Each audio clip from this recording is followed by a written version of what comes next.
Okay. It is 7:30, so we will get started. Welcome, everyone. I'm so excited that you all joined us tonight. My name is Aroni, and I'm one of the facilitators for today's session.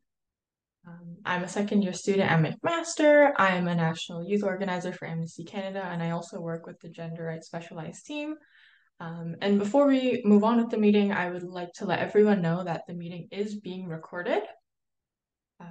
And if you would like to turn on your closed captioning, you are able to at the bottom of your screen. You should either see an icon that says show captions, and you can put that on to get live captions, or you will have three dots, and then once you press those three dots, you should see an option that says show captions, and then you will also get closed captioning.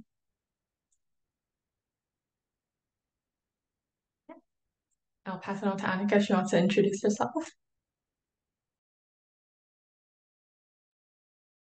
Thanks, Roni. Yeah, my name is Annika. Pronouns are she, her. I am also a student, and I am a national youth organizer as well, and a member of the climate justice specialized team, and the immigration detention specialized team with Amnesty. I'll pass it back to Roni. First, I would like to do a land acknowledgement. So I know we're all calling from different parts of Canada. I'm calling from the city of Hamilton, which is situated upon the traditional territories of the Erie, Neutral, Huron-Wendat, Haudenosaunee, and Mississaugas.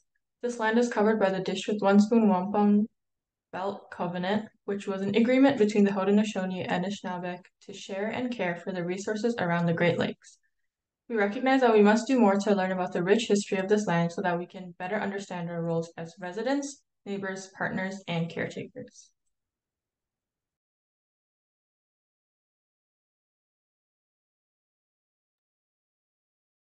Thanks. So I'm gonna do an overview, but before I do that, I just want to recognize that I'm calling in from the unceded, i.e. stolen land of the Secwepemc people into Kamloops, or what's colonially known as Kamloops, British Columbia. And just want to recognize my proximity to the Wet'suwet'en Nation, who was one of the cases this year for Right for Rights. We won't go into too much detail with that, but just wanting to recognize the importance of land defense when we're talking about human rights. So getting into the overview, which some folks might already know about, some maybe not as much. But what is Right for Rights? So it's the world's biggest letter writing event. Every year around International Human Rights Day, which is December 10th, Amnesty supporters all around the world take action in support of people whose rights have been violated or who are at risk of having their rights violated.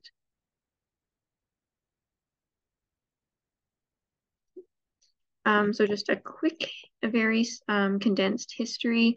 So Amnesty supporters have been writing for rights for quite a long time. The first Right for Rights of Amnesty supporters was in 2001. A small group in Poland held a 24-hour letter writing marathon, also for the International Day of Human Rights, so it stayed in the same date. And then by 2013, it had grown to 140 countries with 2.3 million actions taken. And then last year, 2022, it grew a whole lot more to activists in 200 countries and territories, taking more than 5 million actions. And now you are all a part of that as well. So how does it work? Just a pretty broad overview.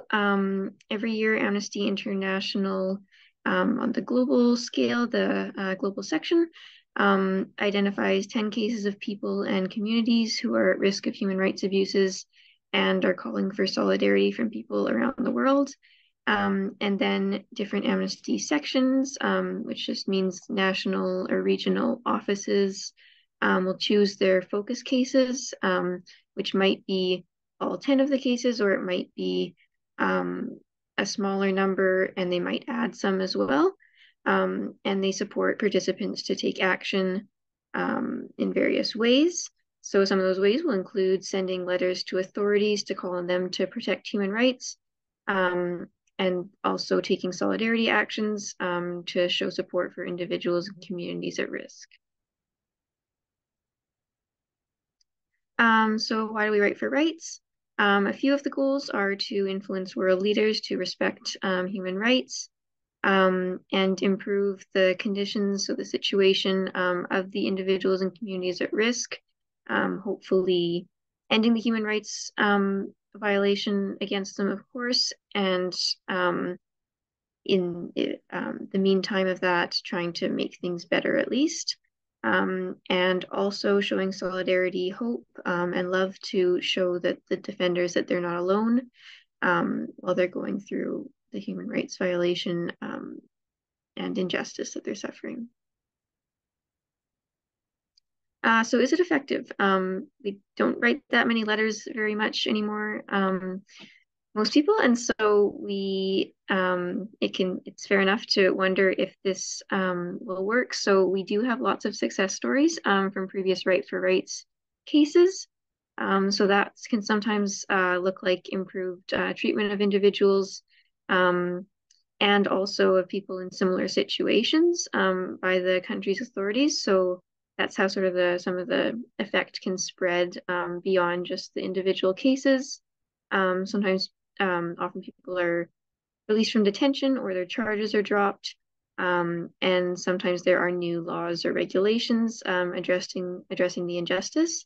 The photo on the side of the screen is Bernardo Caljol, who was released from a prison in Guatemala, where he was being held as a prisoner of conscience. And that is a photo of him reuniting with his family. He just got released in 2022, I believe.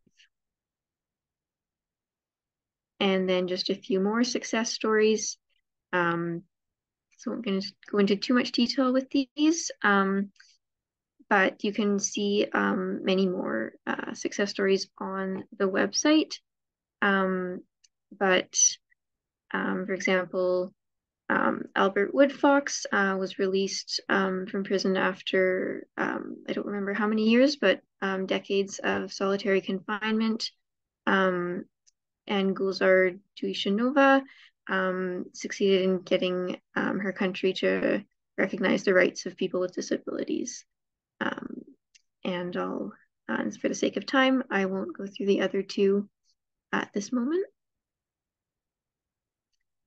So just a few numbers. So from the 22 report, so as I mentioned, more than 5 million actions taken worldwide. There was a 58% increase in supporters from 2021, and double the number of digital actions from 2021. So a lot more online activism and engagement that way. And specifically in Canada, last year, we had 162 events registered, which is awesome, and we hope to grow that this year. 599 people registered to write on their own, and more than 35,000 actions, including petition signatures, letters, solidarity messages, taken by members and activists. And you can see some photos of events and actions on the side of the screen. So touched on this, but some of the types of actions are letter writing, solidarity cards.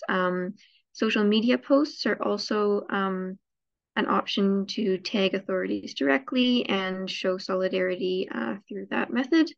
There are also various creative actions, and we'll discuss one for this year later on, and then petitions, of course. So we just want to also highlight events as a key way to take action. So there's hosting events or attending events. The Right for Rights website has a list of events that gets updated regularly. And so you can find one, or if you don't see one in your location and you want to host one, you can totally do that. If you do host an event, we should ask that you take some photos and videos, but make sure that you have the consent of anyone who's in those photos or videos. and then send them to Right for Rights at amnesty.ca.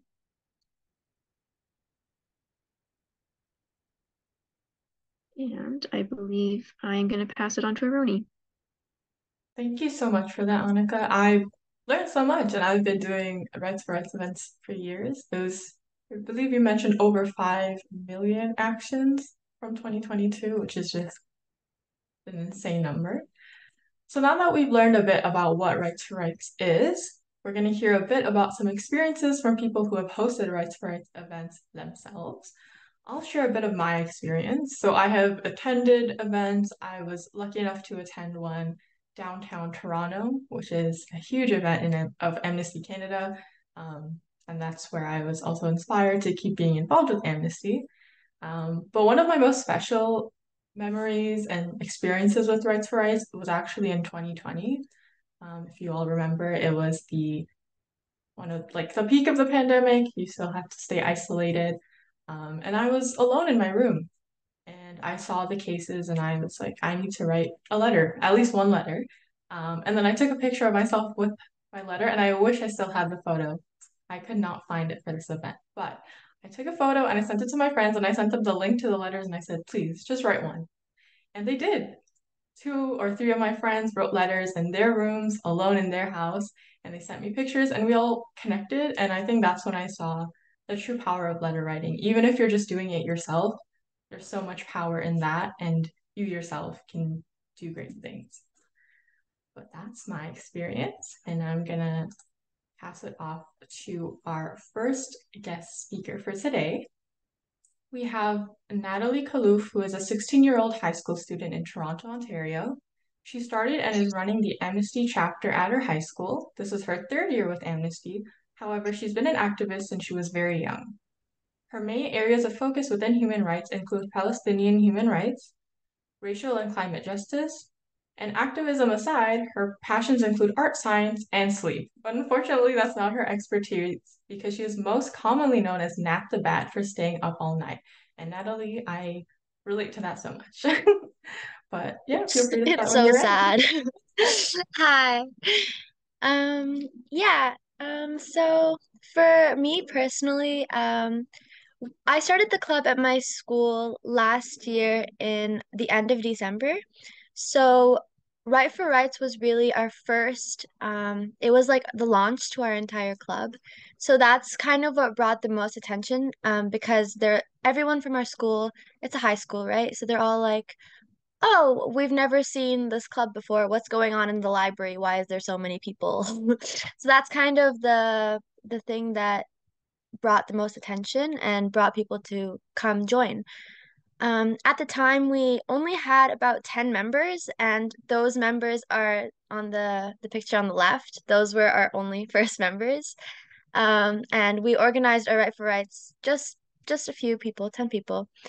We organized it, as I said, in the library. We advertised it mainly on our Instagram account, which was very new. With like we followed just like 100 people from our school, and we got them to come and see our sorry, not come, just they saw our Instagram posts, and we absolutely spammed our entire school like with posters on every single hallway door. There were just Right for Rights posters everywhere. But yeah, so after that, many students participated actually, which was really surprising to us at the time. We got 350 plus petition signatures and 450 plus letter signatures, which was a huge surprise to our members because we did not think that we would get that much interaction from just mere high school students, and that really made a huge impact.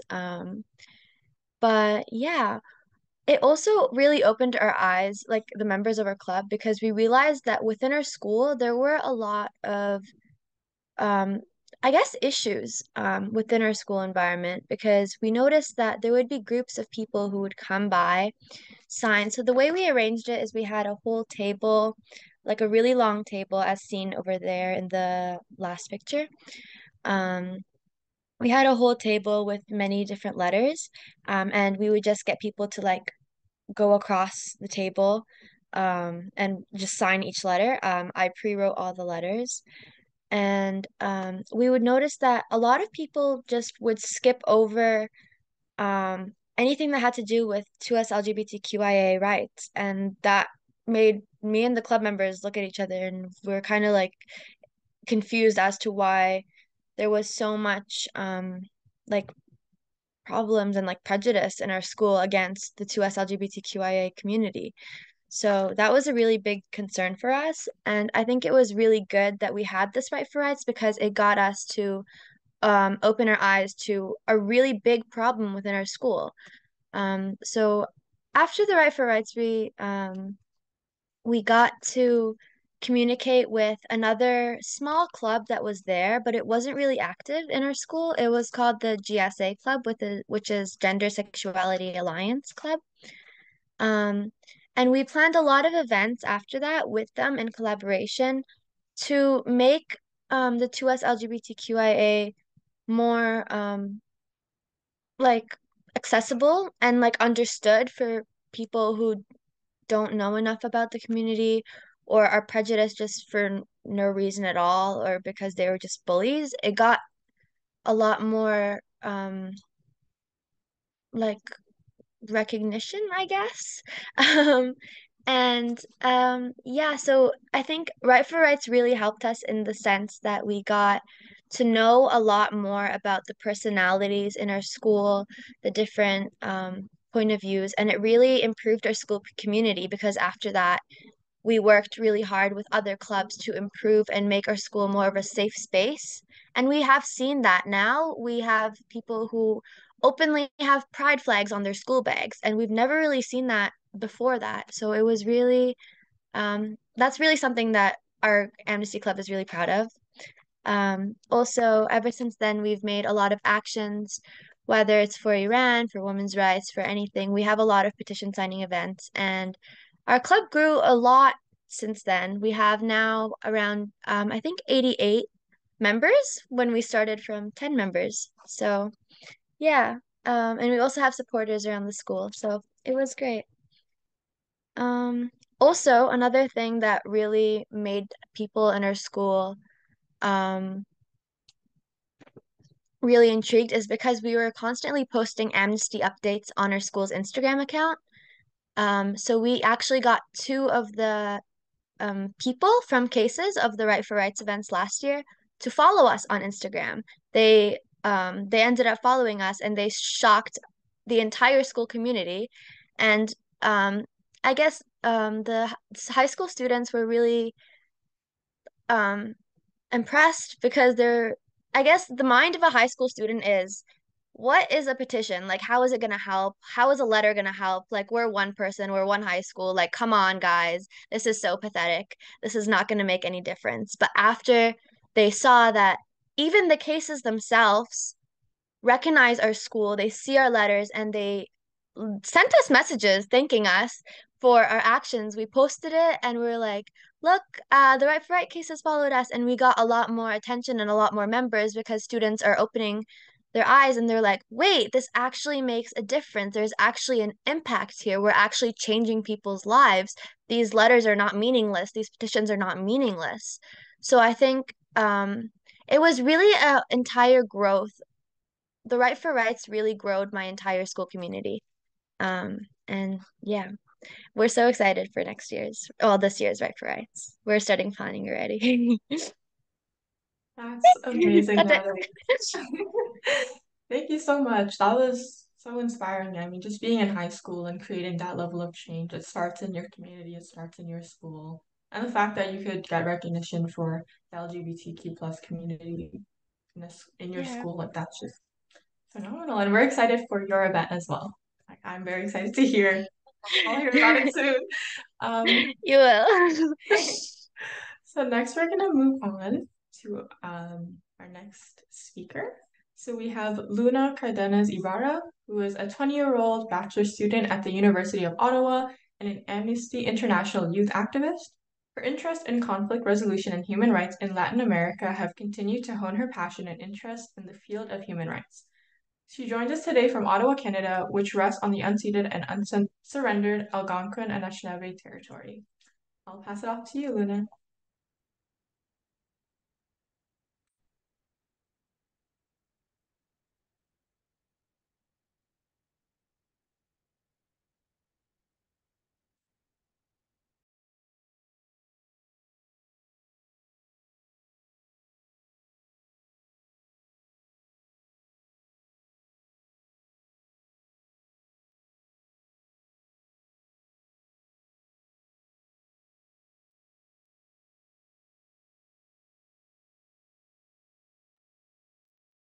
Luna, it seems like some of us aren't able to hear you.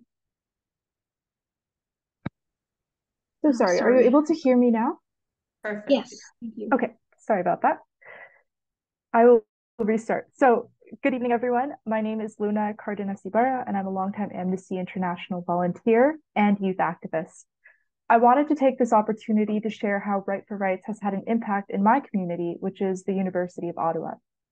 As a university student, I know firsthand how overwhelming it can be to get involved in university clubs, events, and the plethora of booths filled with very excited students eager to get you involved in their cooking clubs, join their sorority, or even convert religions. That's where Right for Rights stands apart. As a member of the Amnesty International U Ottawa Club, we have come to recognize the need to educate that forms the twofold approach within letter writing campaigns. So last year, on the day U Ottawa held our Right for Rights events, we made sure to have many volunteers wandering around the area where we were located, speaking to students. We found that many students didn't expect to, have to reflect on some of these really dark topics, spanning from things like the death penalty, access to safe abortion, or other serious topics on their way between classes, which is why that personal aspect is really so much more important.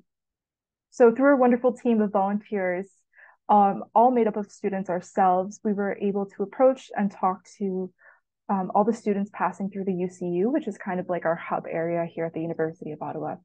And some of those interactions led to individuals being motivated enough to actually want to engage in the event and write letters themselves, which I consider kind of a step above just being educated on the causes and the issues.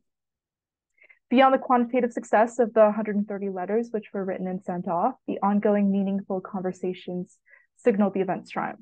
So we successfully broke the ice with many students who might have remained unaware of these critical human rights cases. All this to say, letter writing becomes powerful when coupled with meaningful community engagement. Understanding the needs of our community and providing information to support the incredible work of Amnesty International really amplifies our collective impact. And I especially encourage people to work within the communities that they're most passionate and connected with. So as I said before, for me, that was my university. And finally, just to say, letter writing isn't just about numbers, it's about fostering understanding and connection. Thanks so much. Thank you so much for that, Luna. You're so right. It's about learning, it's about inspiring yourself and eventually inspiring others. So next we have Margaret Jackson. She is the co-chair of the Group 9 in Kitchener and Waterloo, and before that was a teacher sponsor for an Amnesty Club at her high school for about 20 years. So Margaret, if you want to take the floor. Okay, well, I find it very inspiring to hear the students speak and what wonderful work they're doing in schools and universities. We were asked to let people know about what we did in the last couple of years. So what we've had is something called, we did 10 days for human rights. That's what we called it. So our Right for Rights activity in the last 3 years was a 10-day event because we weren't going to be doing anything in the public and we were going to do everything online. So what we did is we have quite an extensive email list that we use, which we call our active member list. We're here in Waterloo and we have 188 members on that list. And so what we did the last 3 years, we would every day, starting on December the 1st, all the way up to December the 10th, Human Rights Day, every day an email would go out. And in that email, we would include information about that first case.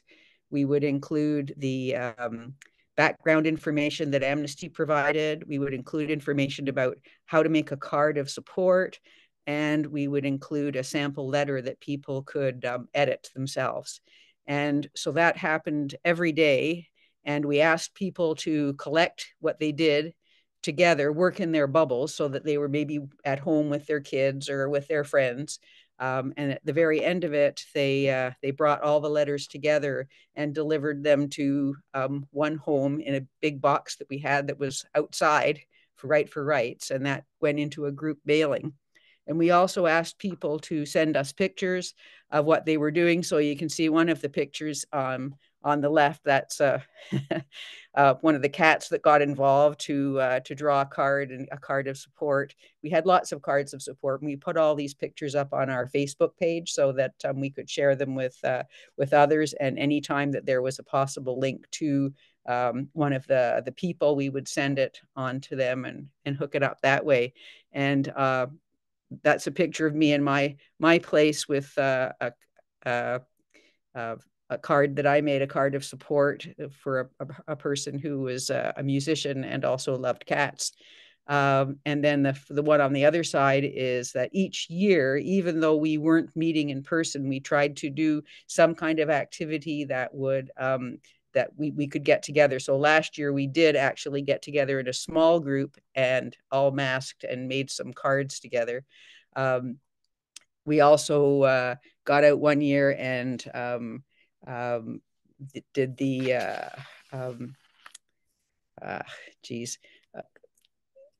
out in the public. We took a few pictures and sent them on to the people. Let's see. I can't remember. It was the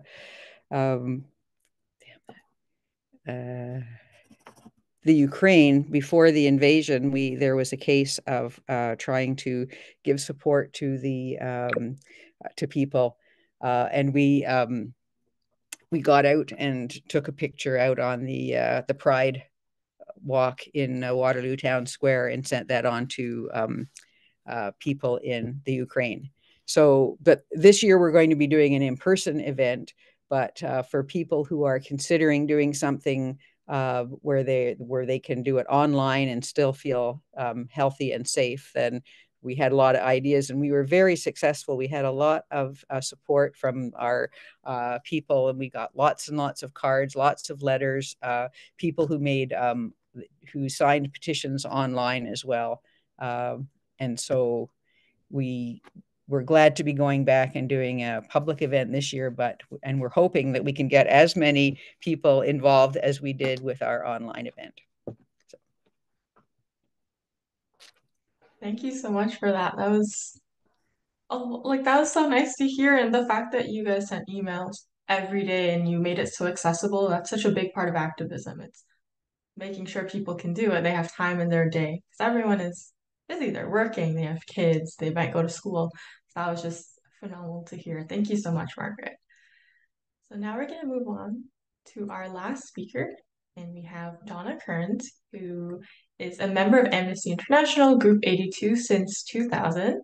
In October, Group 82 hosted a 40th anniversary event at the local library. Her work background was working as a secondary school teacher. Her career started in Toronto with the Scarborough Board. For the majority of her career, she was teaching at Georgian Bay Secondary School in Mayford, Ontario. In addition to Amnesty, she belongs to Owen Sound Field Naturalist, Bruce Birding Club, Tai Chi, Grace United Church, and Beaver Valley Association for Lifelong Learning. Her Amnesty group is an active one. The Rights for Rights campaign takes the group into local schools, churches, and libraries. They also host an event for International Women's Day. So Donna, if you want to speak. Thank you very much. I'm not sure if my picture is going to come up. I think I did something that made it disappear by showing me live. But anyway, I'm going to really highlight what we've done in connection with going into schools. That's been one of our main focuses with our group. we started years ago by going into the secondary school in Meaford for their group that they met every week. The name of their group was SAVE, which was Students Against Violence Everywhere. And we always would go in when it was Right for Rights to that particular group. And I think that kind of laid the seed, if you want, for us to then end up continuing to always go into the local schools for Right for Rights. We've ended up having a significant support from the teachers. We have in the elementary school in Thornbury, there are 5 grades 7 and 8 classes and about 27 students in each one. That school is about 600 students. And those teachers are very active supporters of the Right for Rights program. They were able to, during COVID, without us going in to assist them, they were able to continue producing very good letters. Their letters are always done on the computer.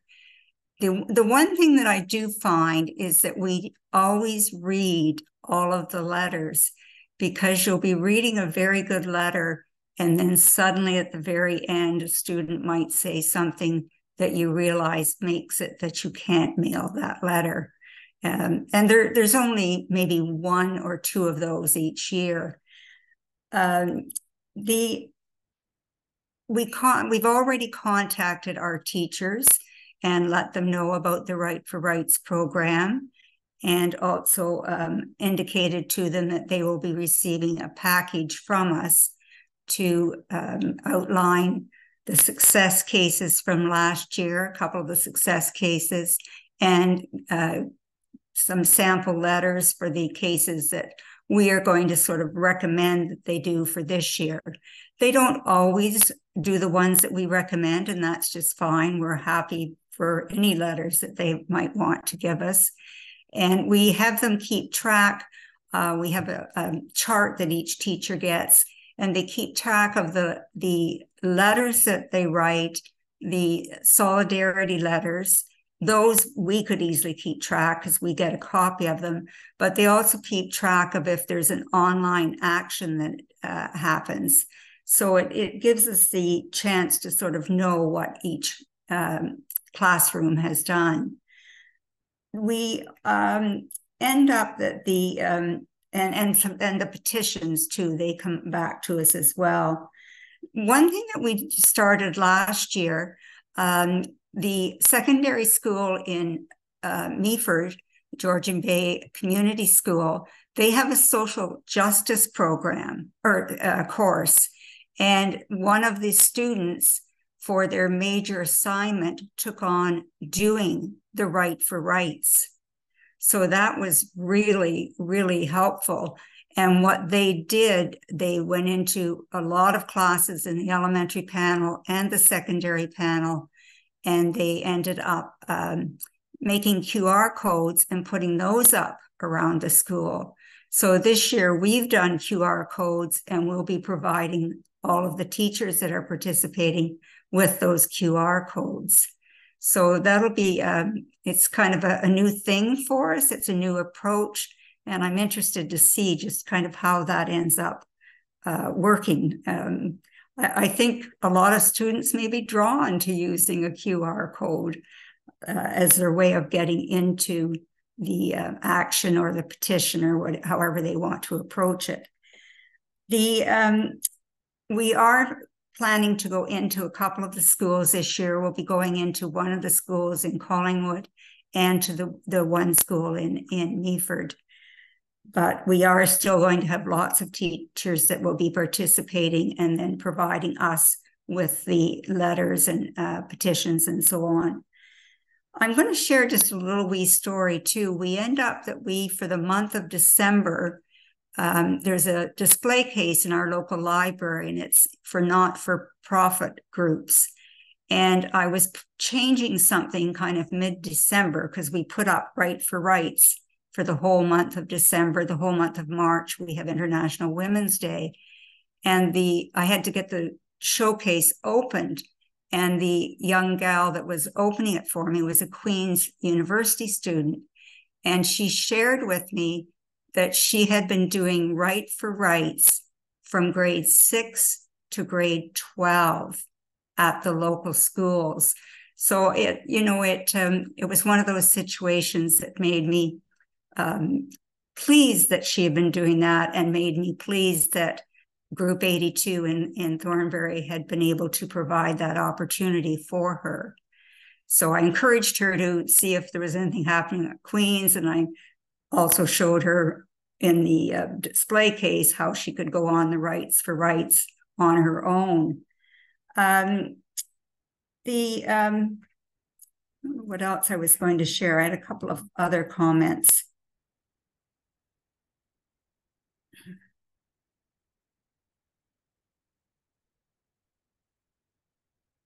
One of the things that I have my Rights for Rights t-shirt on, but you can't see that because for some reason I'm not coming up. But we also have, I don't know how many of you are familiar with we refer to it as the CAPE. I am a human rights defender. And if we're going into the secondary school, we always make sure that a teacher, one of our contact teachers, has that. And a student will usually wear that for the day around the school. And they quite like doing that. The other way that they get students to come, if we're doing something in a foyer or near the cafeteria, they will end up that it will be announced the week before, it'll be announced every day the week of, and then that day it will be announced several times. So I think the key for going into schools is to really connect up with teachers, find out who the teachers that might be interested in being involved. And at an elementary level, it usually is grade 7 and 8, although we have gone in as low as grade 6. And the students really seem to get quite a bit out of it. The other thing, I think it's very important for these students to learn about human rights. And they usually are extremely interested. They have good questions that they ask. They're very attentive. And they do write quite amazing letters. So if any of you belong to an Amnesty group, I would really encourage you to approach your schools and find out what teachers might want to be involved. I always end up too, when I send out the emails to the teachers that we've had participating for some years now, and we end up finding out if there are some new people doing the grade 7 and 8 classes. And I always make sure that I do a copy to the principal.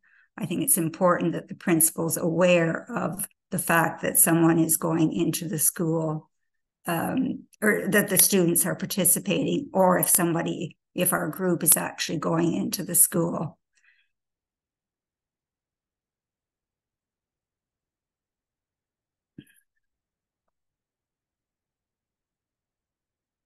And I think maybe that's really the main points that I had wanted to share.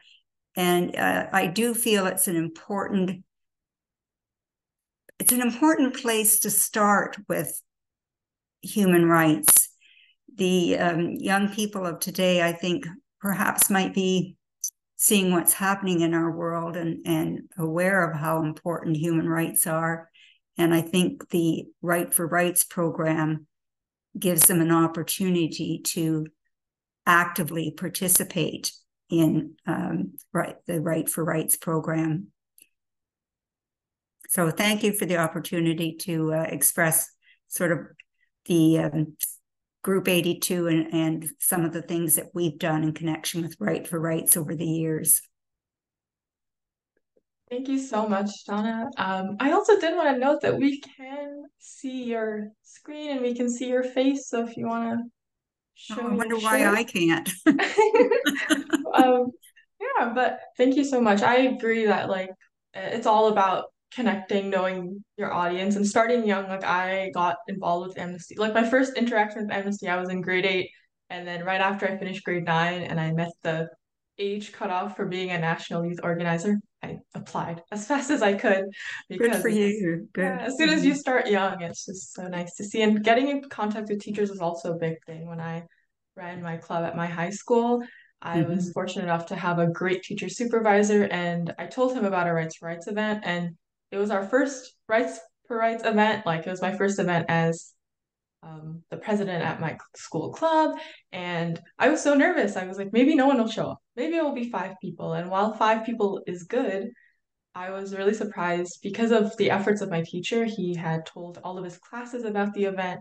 As my supervisor, it was just more than I could ask for, and our room was full when we had our event. So thank you for sharing that. I hope it inspires everyone on this call. And just before we move on to the next section, I would like to remind everyone, please put your questions in the Q&A function.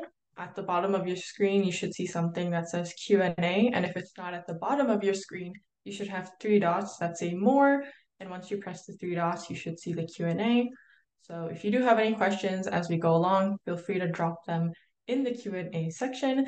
And we also will have a designated Q&A portion where you can unmute yourself or drop your questions in the chat. So now we can move on, and I'll pass it back to Annika. Yeah, thanks, Aruni, and thanks so much to everyone who shared. Those are all awesome experiences and stories. So yeah, now I get to introduce Corey Ruff, who's a media officer at Amnesty Canada. And yeah, he's going to talk to us about media support and promoting right for rights through the media.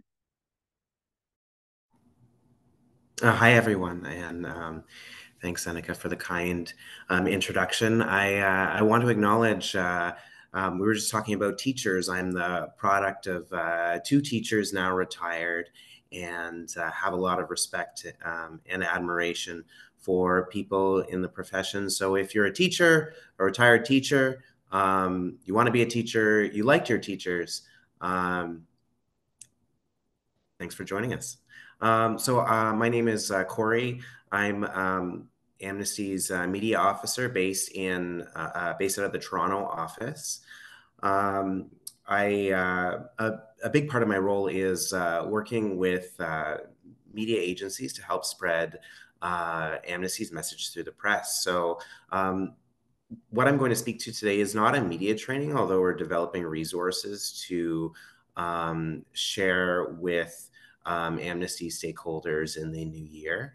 My comments tonight, however, will focus on what things that organizers can do to get attention to the Right for Rights events, either beforehand to get more people to come, or on the day of. So people in your community learn what's going on, learn about the cases and the amazing initiatives that are happening where you live. So Annika, if you could proceed to the next slide.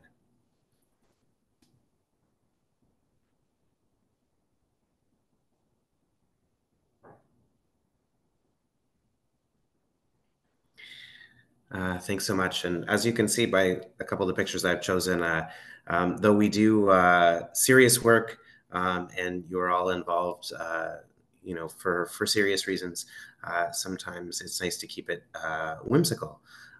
So question, why try to tell our stories through the media? And there are lots of good reasons. Of course, reach is among the biggest, that media outlets have large platforms that we may not necessarily have ourselves. So by sharing our stories through the media, we connect with a larger audience than we would ever be able to otherwise.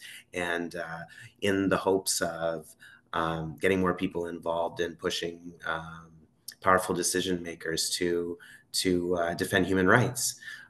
Credibility, many of the media organizations are very credible and respected in their communities, and that by working with them that we can gain the trust of their audiences. And in many cases, they do much of the work. If they're interested in the stories that we have to tell, they can dig deeper into them, interview sources, and put out a nice product that will reflect well on Amnesty and on the movement for human rights generally.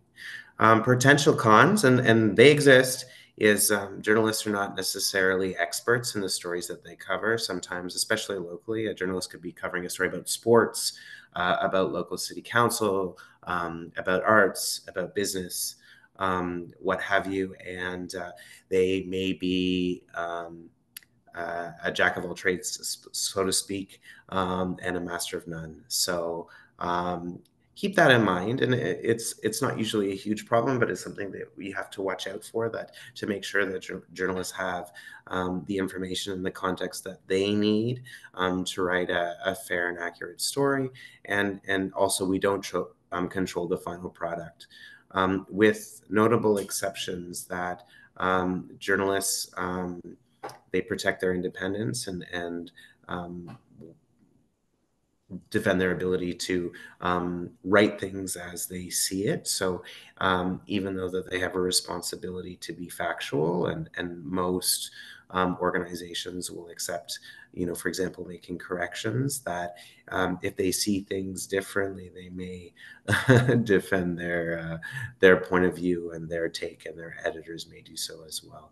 I don't really anticipate that being a problem with an initiative like this, given the nature of it, that right for rights is something that's been fairly well covered in the media in Canada over the years, and a lot of people have an understanding of it. They look for it, and they're looking for, especially amidst what's going on around the world and in Canada, positive news stories about people making a difference in their communities and trying to inspire change overseas. Could we go to the next slide, please?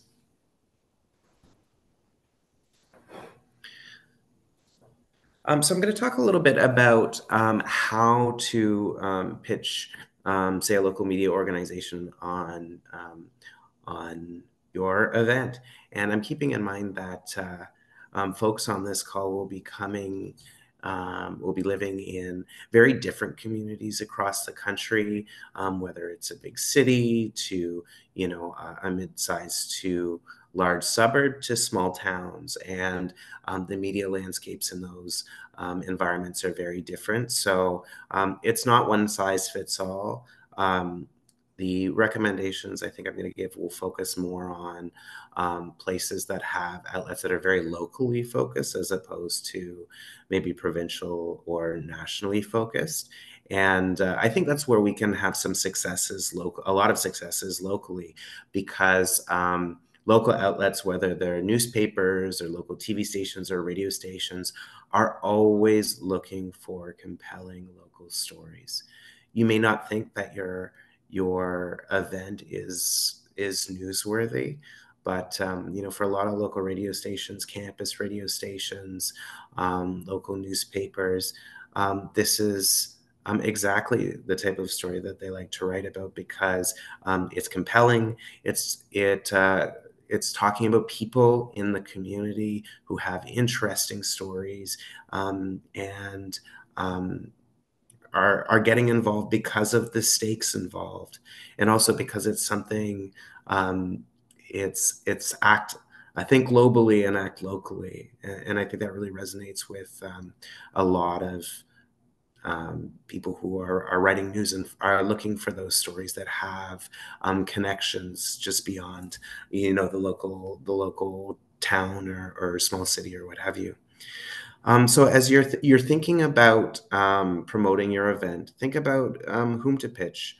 Ask yourself which outlets might be interested in a local right for rights events. What radio stations or newspapers do you consume, or online blogs, and which may serve our events or campaigns target audiences, people who might be interested in something like Right for Rights. And I realize that could vary a lot from one community to the next. So you are the experts in your own community, and think about what are for example, the newspapers that are people might pick up at the coffee shop. What are the local campus blogs or student newspapers or radio stations? Where do people get their information?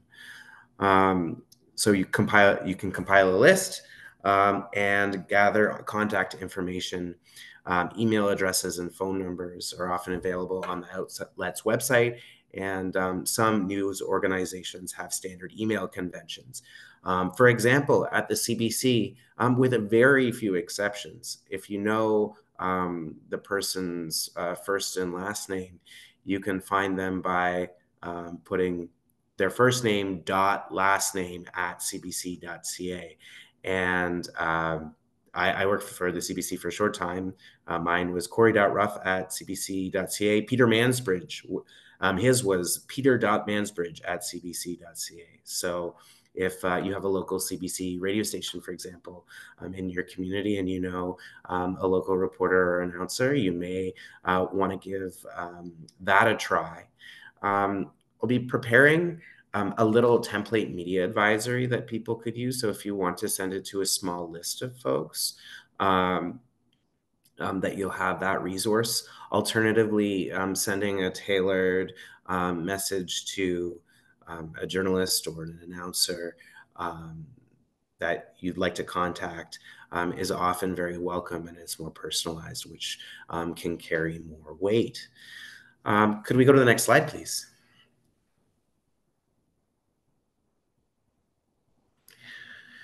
So a few tips on how to pitch or what to pitch. And news organizations, whether they be local or national or even international, are looking at a very similar set of criteria. One is it timely? Has it happened recently? Is it happening now? Is it happening in the near future? News is news for a reason. It's new. Current affairs are current. So the fact that Right for Rights is coming up in a few weeks, and this campaign will continue into January. The fact that these cases and human rights abuses and many of the cases are ongoing makes it very timely and very relevant. That's something. Those are a few examples of how to situate your pitch to emphasize its timeliness. Second is proximity, and I should say this is a list that came from. I didn't make it up myself. It came from a course or a little training from NPR in the United States. So yes, I didn't make it up. The proximity piece is, how is the news story relevant in my community? So communities can be larger or smaller. If it's a larger publication, a national publication, the community might be Canada or it might be international. But for these local publications that are very interested in what's happening in the local community, emphasizing the people and places that will be familiar to the readership or the listenership or what have you is really important.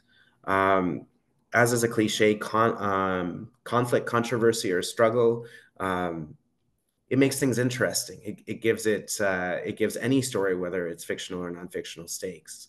And media tend to focus on stories that feature conflict or struggle. But that's not necessarily a bad thing, because there are a lot of inspiring stories, a lot of empowering stories that involve conflict and struggle, and they don't have to be negative. And you can think of examples of stories that people have already talked about tonight. Young activists thinking, oh, nobody in my school is going to be interested about Amnesty International, Right for Rights. And then when they organize an event or a letter writing campaign, it really resonates with people because they're interested in the stories. It inspires them on a human level. And they learn the impact that even writing a letter to somebody who has been imprisoned and is feeling so isolated that can have. It can inspire them to keep going, to keep maybe speaking out from their prison cell, and keeping a movement going. So that can be fairly open-ended, but it kind of leads well into the next point, which is human interest. Stories with human faces and voices are more compelling than those that don't have them. So if you as an organizer could either speak to an interesting anecdote that motivated you to get involved, or put up a speaker who has an interesting connection, for example, to one of the issues, or is doing their first Right for Rights event, or is doing their 20th Right for Rights event. There are so many hooks or little interesting storytelling nuggets that could entice a journalist or a media outlet to want to cover your story. And again, for many of you, the fact that it's happening in your community is interesting enough, because outlets are looking for human rights related stories that are happening locally. And as organizers, as activists, you're the ones who are making that happen in your communities. And finally, and these things are, many of them are related, people, is the relevance piece. People are often drawn to reporting that helps them make sense of the world, make important decisions, or navigate the world around them. So when it comes to Right for Rights, it's something that we can do at a time where it's easy to get really discouraged, to come together and raise a strong voice for human rights, and in some cases make change. And that's a beautiful thing. So by giving people who are feeling discouraged, for example, about the state of the world, giving them an outlet to um, to express their wish for a better world, to help build a better world, that's a really powerful thing. If we could go to the next slide, please. So this is going to be sort of redundant, because I kind of got into this a little bit before. Oh, no, this is perfect. I'm so sorry. In terms of making your pitch, I mentioned the media advisory aspect. And please get in touch. My contact information is at the end of my slides. So I really encourage people to be in touch if they have questions. And I could send, there'll be some resources that are available centrally, but I could send a media advisory or look at people's media advisories, pardon me, time permitting. But if you would like to send an email or leave a short voicemail, please keep it short. Include the 5 W's: who, what, where, when, why. I think that's the 5 W's. But beyond the basic, where it is, what the event is, when it's going to be, include compelling info about why it's newsy and locally relevant. So addressing the pieces that I talked about on the previous slide, assign a contact for the day of the event, or for in advance of the event. Lost her.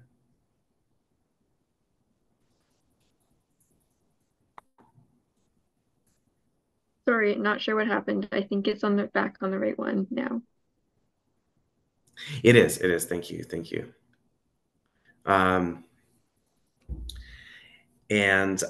So yes, please include contact information, and yeah, please don't put somebody as a contact or a potential interviewee if they haven't consented to that. And of course, with many things, friendliness goes a long way. Reporters and editors may not cover your write-a-thon this time around, but they may wish to contact you about your next write-a-thon, or other human rights related initiatives in your community. Media relations is in the title.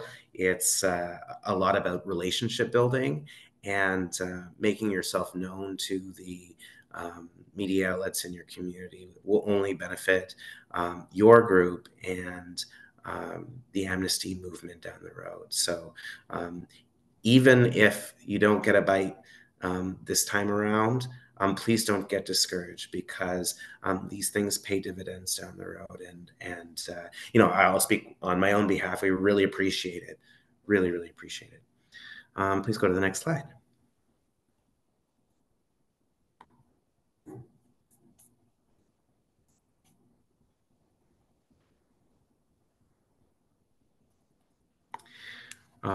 As for media at your event, assign designated speakers. It's great to have speakers who represent a diverse range of voices and experience based on age, ethnic background, gender, and many other intersectional identities.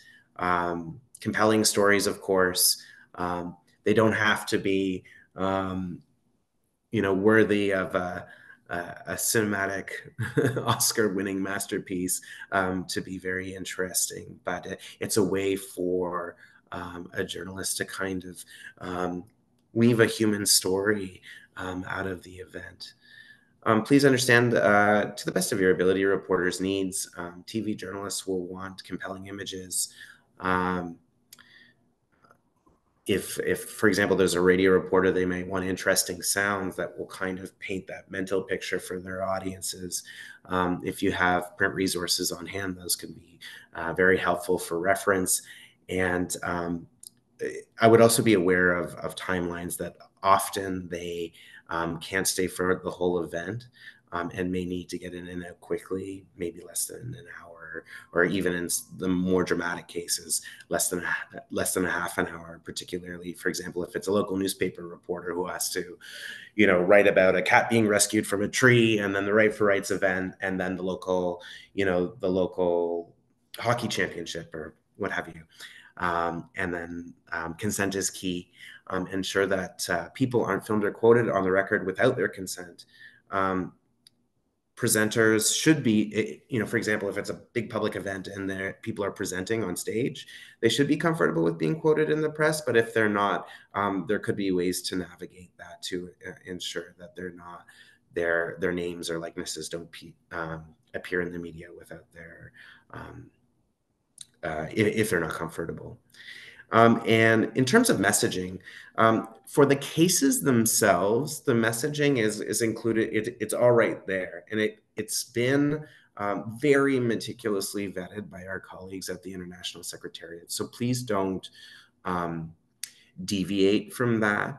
But in terms of your own experiences, speaking on your own behalf, what resonates with you, be authentic and honest to your own experience. With respect to messaging about issues that Amnesty campaigns on, I would recommend being careful, just because there's a lot of nuance there. But if, for example, you are able to, you want to speak out on a particular issue and want clarification on Amnesty's position about a particular issue, obviously feel free to get in touch with the national office.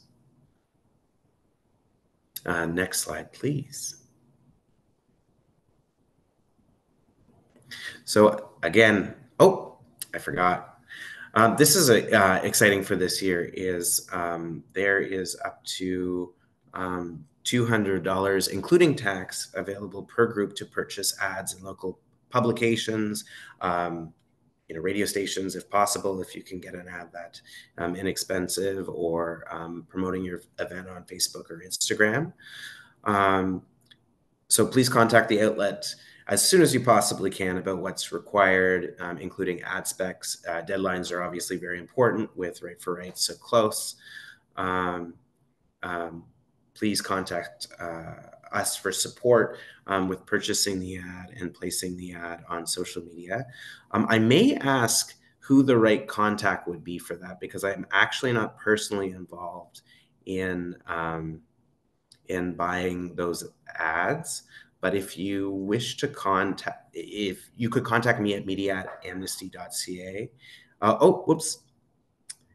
Aileen kindly in our panelist chat said, if you're interested in purchasing an ad through local media or promoting your event on social media, please feel free to contact our Right for Rights team at rightforrights@amnesty.ca. That's Right for Rights, all lowercase words, at amnesty.ca, no dashes, dots, anything like that. So again, that is Right for Rights at amnesty.ca. Some publications may provide basic layout graphic design, but if you're working on a graphic and you have questions about brand guidelines or messaging, please contact staff. Again, that's Right for Rights at amnesty.ca. I'm just going to check. My contact information is again on the next slide. I'm just seeing if there are any media-related questions that I have missed. And I believe there will be more time for questions later in the session.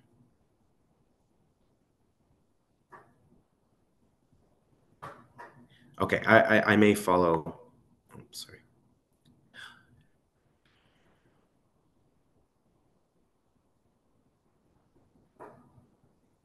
Okay. Okay, I may follow up to answer some of these questions in the chat later, but there will be more time for questions later. I want to leave more time for others. So thank you so much for your participation in this webinar and for Right for Rights generally. It puts a lot of wind in our sails. Thank you so much.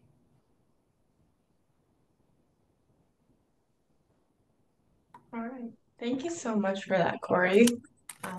Media is such an important part of activism in today's day and age, you know, getting the message around, whether it's through your newspaper or other news sources. So now we open up the floor for questions, and we are going to kindly ask you to put your questions in the Q&A feature. Many of you have been doing so so far, and we appreciate that. But yeah, please do ignore the raise your hand or write in the chat statement that you see right now on your screen. We are asking everyone to put your questions in the chat, and it could be questions specific to the media, so particularly directed at Corey, or it could be questions about anything we've talked about so far. And we've had questions all throughout the night, so I will try to address them. We had one question that was asking if there's any cause that's too big or too small to write for Rights for Rights. And no, we have 11 designated cases, and you can write for any of them. We encourage you to write for all of them. And we also pointed out, but just I would like to reemphasize that you can write 2 letters for the cases. So there's one that is writing to the government official that is associated with the human rights and justice, but you can also write a letter of support to the individual who is wrongly imprisoned or attacked. And both of those letters are so meaningful, whether it's showing your support to that individual or writing a letter to get them justice, which is directed to the government official. So we encourage you to write as many letters as you can. And then I also saw a question about, there's an individual saying that they're located in Ottawa and they are interested in writing. And yeah, you can find your local groups. If Annika wants to help answer this, I think there should be ways to find your local amnesty groups, if I'm not wrong. Yeah, there is a listing on the website. I'm not exactly sure what the direct link or URL is, but there's a list of community groups somewhere under Get Involved. And yeah, if any staff want to comment anything else here in the chat, but that's my understanding. Yeah, perfect. Aileen has dropped a link in the chat to find the registered events for Rights for Rights. And we will get into how to register an event yourself very shortly. But we encourage you to visit that link. And then we also had a question about if it just has to be the teacher that initiates an action or Rights for Rights at a school. And I don't believe so. I feel like it can be a teacher, but if you are a parent, you could potentially contact your school's principal. Or I see Donna shaking her head. If Donna wants to add on, please feel free to. If you want to unmute yourself, Donna, that would be great. Yeah, you I think put the qualifying part on it would be to make sure you contacted the principal. Yeah. Yeah, perfect. So I guess we do encourage that you contact the staff at the school and can try to facilitate something that way. Or, and then we had another question.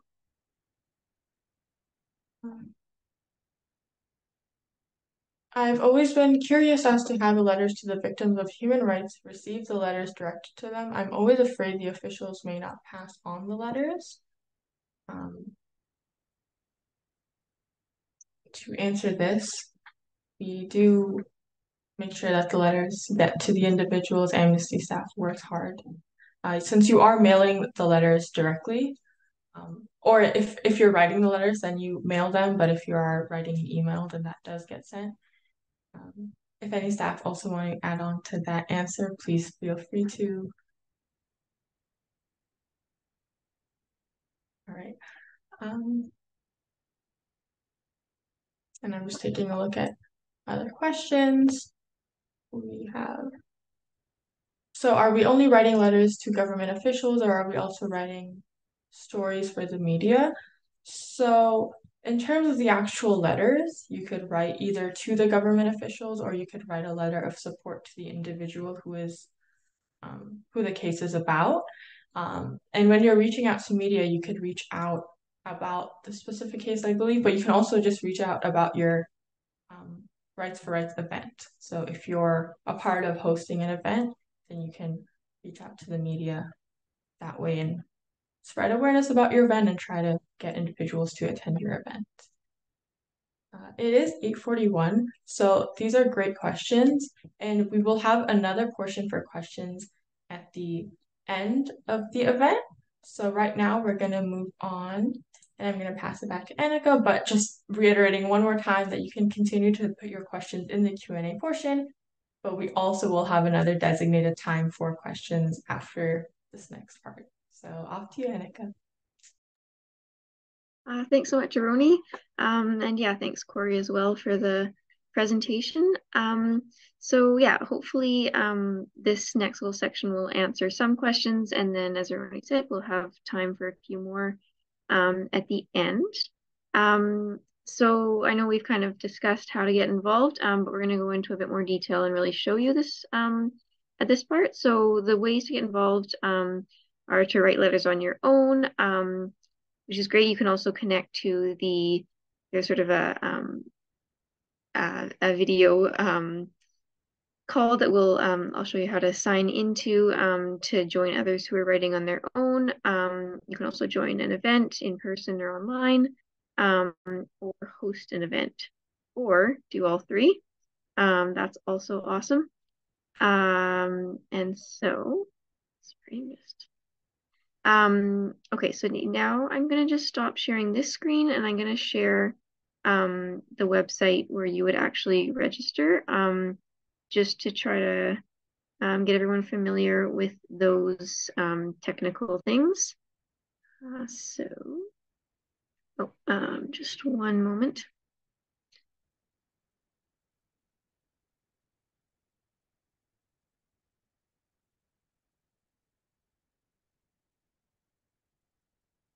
Okay.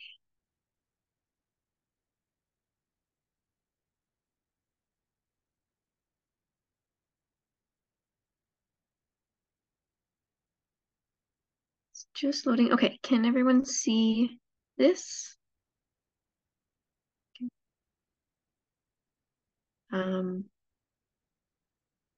Yeah, looks good. Okay, thank you.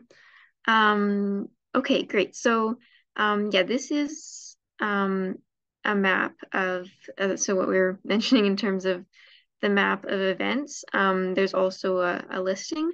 And so the first I'm just going to go to the attend event button. So first of all, actually, I had scrolled down, but the link is going to be put in the chat. And so once you go to that link, you'll come to this page, which has a lot of information about Right for Rights. So check out as much of that as you want to. You can go to the petitions page. You can watch the video. And then here's, yeah, some more of that information. And this is the list of all the 11 cases. So we're not going to go into detail about those today, but you can find them all here. And then this is where I was initially, where you can register. So I'm going to go to the attend event option first. And what it'll do is take you to this page here, where you can browse events. So there's the map on the side here, but you can also just type in your city or your postal code. You can also get it to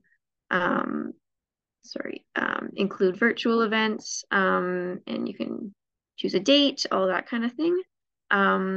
So I'm just gonna, it knows that kind of where I am. So I'm just gonna pretend that I want to register for this event right here, the first one in my listing. So you can just click on it and it just gets you to fill in a few things here. Your name, contact information, it shows where it is, any other links that there might be, and then you can just press I'm going, and that's pretty much that. So then I am going to also do the next one, will be how to write on your own. So we'll just wait for that to load. There we go. So it's just called the write letters option. And this is writing on your own.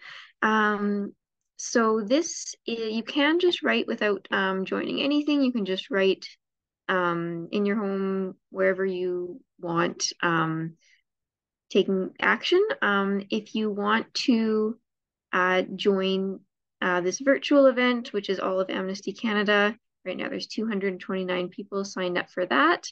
You can do that as well. So it looks the same as registering for an in-person event, or for a smaller virtual one. But this is just the registration to let Amnesty know that you're writing on your own. So sorry, I think I wasn't very clear on that one.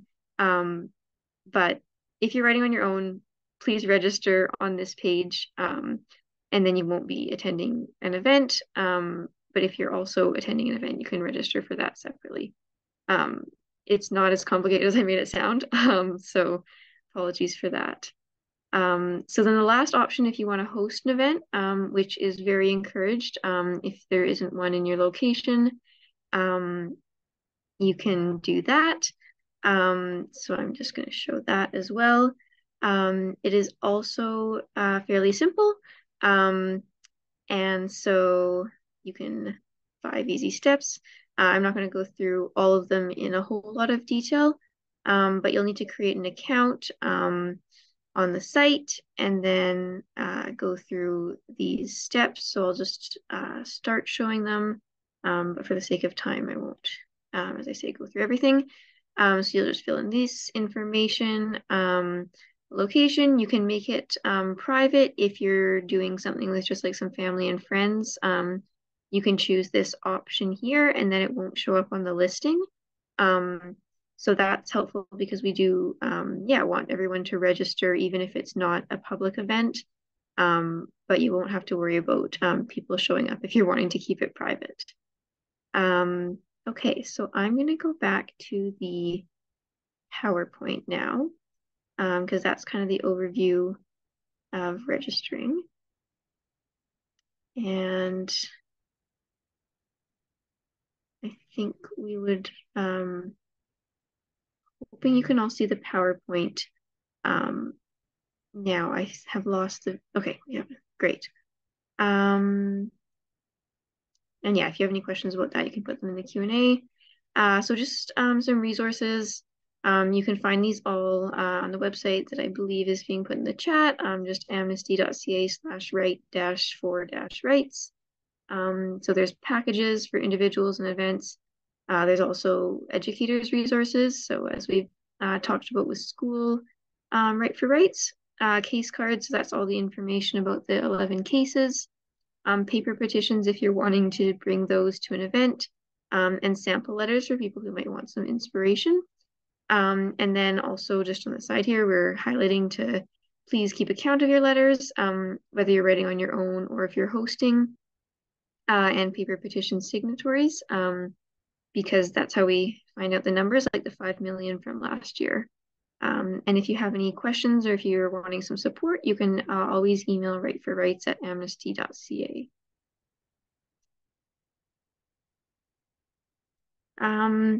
So I'm going to go through this pretty quickly just because of time, but one thing we did really want to highlight is a creative solidarity action for Rocky Myers. So Rocky is on death row in Alabama in the United States.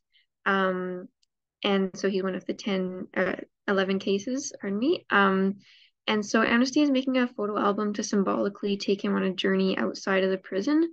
So to participate, folks are asked to choose a postcard displaying any location that's meaningful to you, like a vacation spot or your home or anything like that. And then write a short description of the location on the postcard. And then to sort of connect all of the cards, you can write a little message about just mentioning the Rockies World postcard tour. And then mail the postcard to Amnesty Canada, and then they'll sort of be put all together. And there is more information on how to participate in this, and I believe we can share that after the webinar as well. So I will move on. And yeah, I'm going to pass it back to Aroni for now for our next question and answer section. Thank you. Thank you so much, Annika. So we have another portion for questions. And for this portion, we encourage you to raise your hand, and we will unmute you and ask you to ask your question. So if you do have a question, please feel free to raise your hand. I see Sandra Pat Willis has had their hand up for a while, so I will allow you to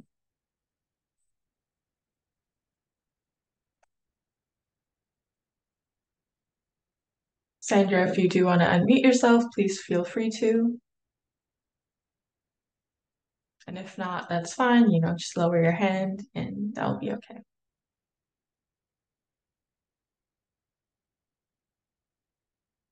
All right. We will come back to you then and move on to, we have Shirley Jackson.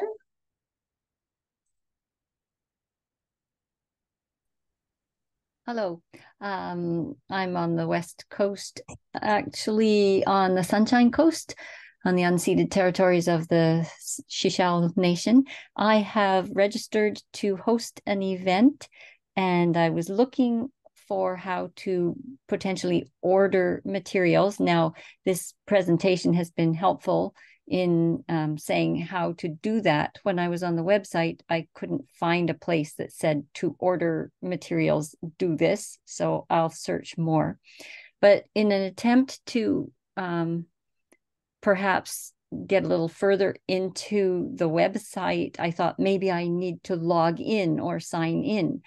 And my password that I had used to register my event didn't work on the website, and I tried too many times and I'm blocked. And then I sent an email asking questions and that got blocked too. So I'm just wondering who I should contact about getting unblocked. I also left a voicemail, I think with the Toronto office, but I haven't heard anything back.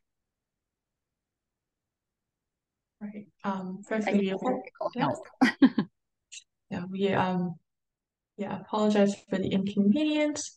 And in the chat, Aileen has dropped a link to a kit you can order for Rights for Rights. So I know you mentioned about materials, and also the email rightsforrights@amnesty.ca is a contact point for further support with your account and unblocking. We hope that gets sorted out. And we're really happy that you registered for an event, though. That's great to hear. Yeah, it's fun. I did one in 2019 and it was fun. And I did one online in 2020, and it was also cool. Great to hear in person and online. That's great. Our next question will be from Gada Hamuda. We have your hand up, so feel free to. Yeah. Hi, this is actually a personal question because I do struggle with this. How to stay focused and level-headed, especially when you're talking or writing or presenting something you're passionate about, angry about, stuff like that. That is a very good question. I think it's important for all of us to take time for yourself. I think one thing that helps me is it can be talking to someone about how you're feeling because you are passionate, you want change and you want change to happen. So that could be talking to a family member or a fellow activist, someone who's also, in this specific case, maybe also writing a letter. Because if you share the sentiment, it can help.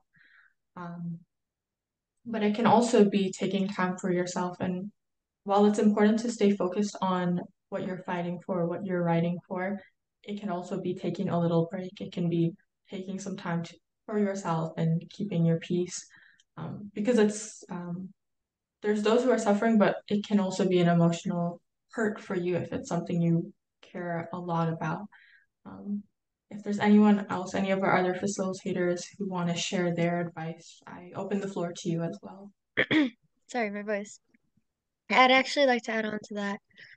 I think especially in issues that you're really passionate about, you can get really heated up in the moment. For example, if you see that a government official did something that just really goes against your morals, it's really easy to impulsively write back to them and say a whole letter, just putting them down and putting their actions down.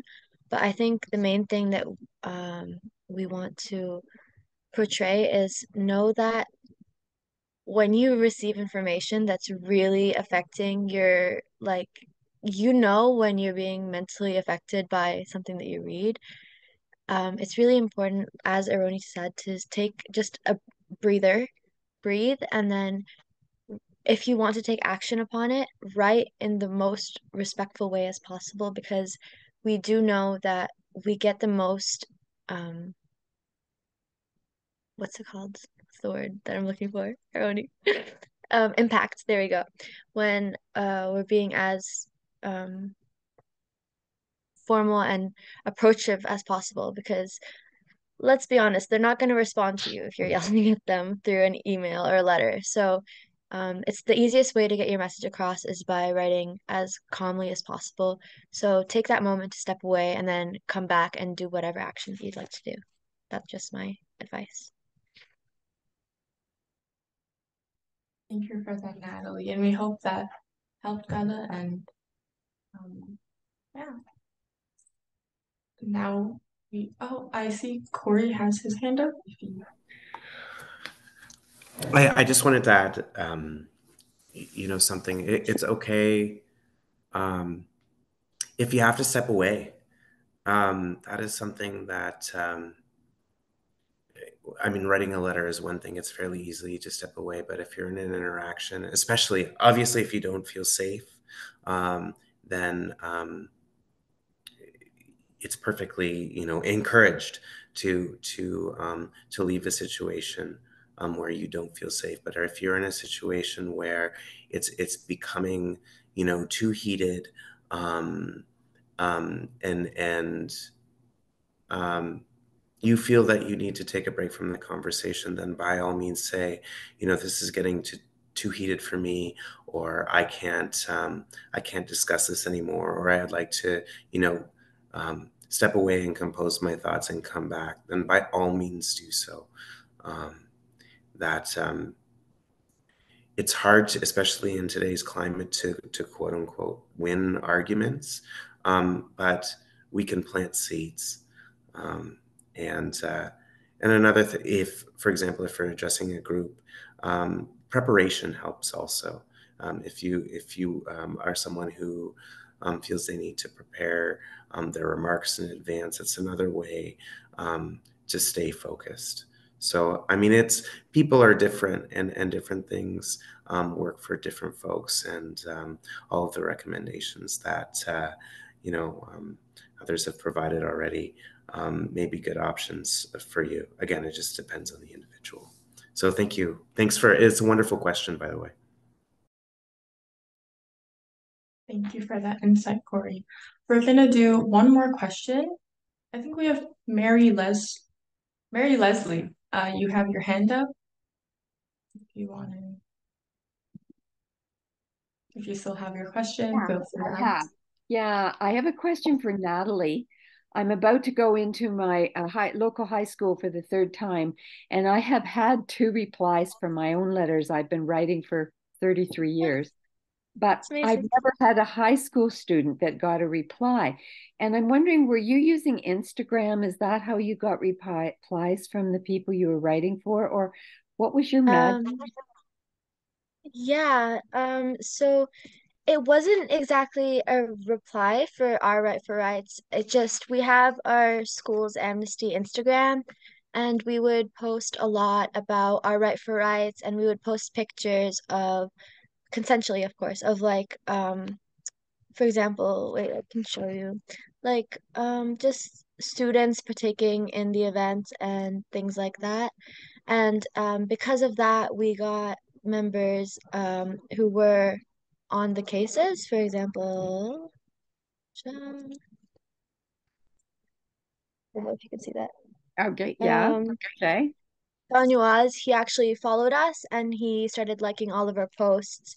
And he was one of the cases from the Right for Rights. So he started liking our posts, our stories, and interacting with our account, as well as Yuren. So that really motivated our students to keep going, and it really brought like our club to show the students of our school that it actually does make a difference, and it does actually reach people from all over the world and the cases themselves. So And so definitely, were you on it was, Instagram then? yes, that is through Instagram that they did follow us. Yes. That's fabulous. Great. Yes. Okay. I had a chance to be with a class, and 2 of the international students had actually gone to a rally for the particular person that was listed in Brazil, and they could describe everything they had learned about her, which was so much more than was on the amnesty letter.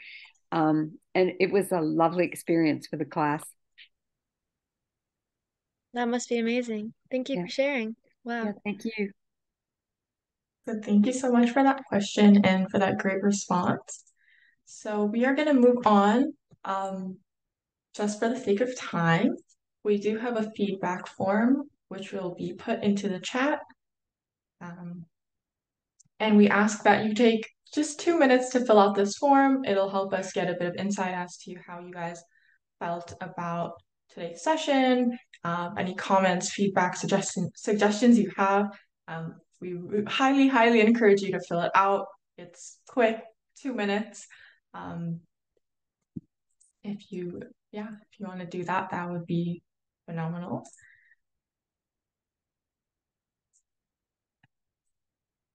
And then I'll pass it back to Annika if she wants to take over. Yeah.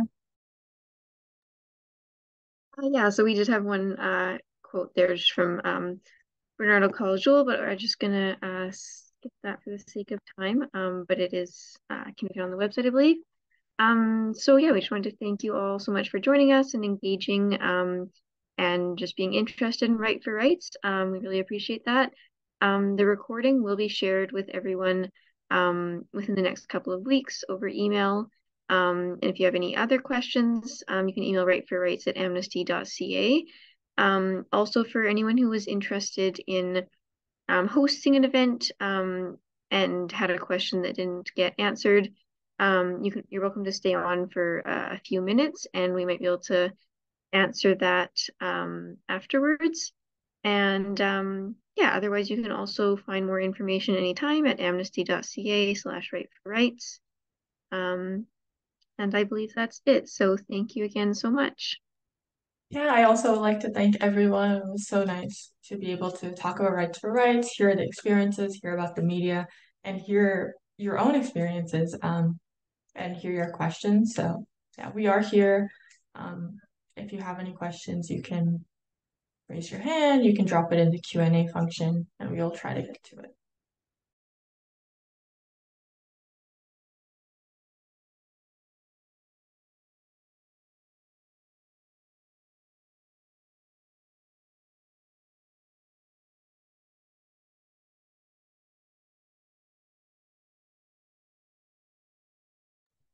So perhaps as people, we can give people a few minutes to leave and maybe we can stop sharing the screen. So for whoever stays on,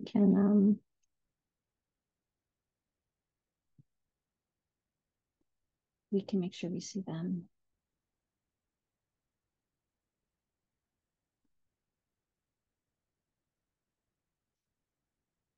I'm also going to stop the recording now too.